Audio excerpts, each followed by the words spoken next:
ብልጽግና ፓርቲያችን ማንፌስቶና የምርጫ ምልክት ማስተዋወቂያ ፕሮግራም በመገኘታችሁ እንኳን ደስ አላችሁ፣ እንኳን ደስ አላችሁ። እንግዲህ እንደሚታወቀው በዛሬው ዕለት ሁላችንም ትናንትን የምንዘክርበት ዛሬን ደግሞ የምንተጋበትና የምንሰራበት እንዲሁም ነገን በይበልጥ የምናልምበት በተለይም ኢትዮጵያን ወደ ተምሳሌት ሀገር የምናሸጋግርበት የምርጫችን የብልጽግና ፓርቲያችን ማንፌስቶና የምርጫ ምልክታችን ማስተዋወቂያ ዕለት በመገኘታችሁ በድጋሚ እንኳን ደስ አላችሁ። እንግዲህ ኢትዮጵያን ወደ ተምሳሌት ሀገር ስንል ዝም ብለን አይደለም። ኢትዮጵያ በዲሞክራሲ ስርዓት ግንባታ ዕለት በአፍሪካ ተምሳሌት ሆና የምትታይበት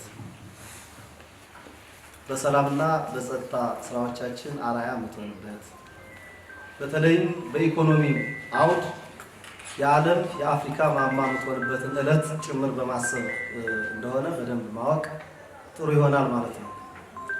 ስለዚህ ይህን ማንፌስቶና የምርጫ መወዳደሪያ ምልክታችን ስናበስር እንደ ወረዳ ምልክታችን ሁላችሁም እንደምታውቁት የስንዴ ነዶ ነው ማለት ነው።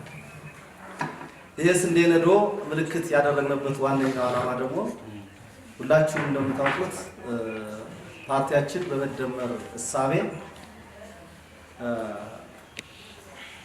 ስንዴን በከፍተኛ ደረጃ በሀገር ደረጃ በማምረት ትብብራችን አንድነትንና የምግብ ሉዓላዊነትን ለማረጋገጥ በከፍተኛ ደረጃ ለውጥ እያሳየ ያለ ፓርቲ በመሆኑ ስለዚህ ይህን ደግሞ የምርጫ ምልክታችን የስንዴ ነዶ መሆን መቻል አለበት በሚል በምልክት ደረጃ ቀርቧል ማለት ነው። ስለዚህ ስንዴ ከተረጅነት ወደ ማምረት በተለይ መላው የኢትዮጵያ ሕዝብ በአንድነት በማናውቀው ልክ ስንዴ በሀገራችን ስናውቅ በክረምት የሚመረት ካልሆነ በስተቀር የበጋ ስንዴ አይታወቅም ነበር።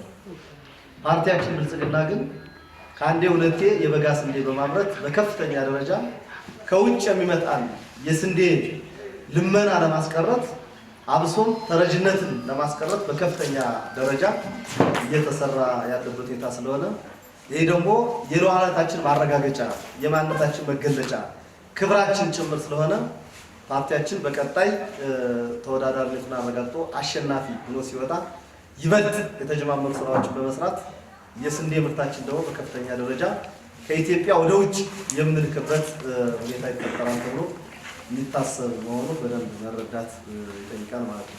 ምርጫው በተሳካ ሁኔታ በሚካሄድበት አገራዊ ፖለቲካዊ ቅቡልነት በመፍጠር የኢትዮጵያ ብልጽግና ተምሳሌት ማድረግ ይኖርብናል። ባሳለፍናቸው ዓመታቶች ከሐሜት የጸዳ ቅቡልነት ያለው መንግስት፣ ቅቡልነት ያለው ፓርቲ ለመመስረት የሀገራዊ ምርጫው 7ኛው ዙር ከፍተኛ የቤት ስራ እንዳለብን አውቀን ይህን ሊያሳካ የሚችል መንገድ ተግባሩን መፈጸም ይኖርብናል።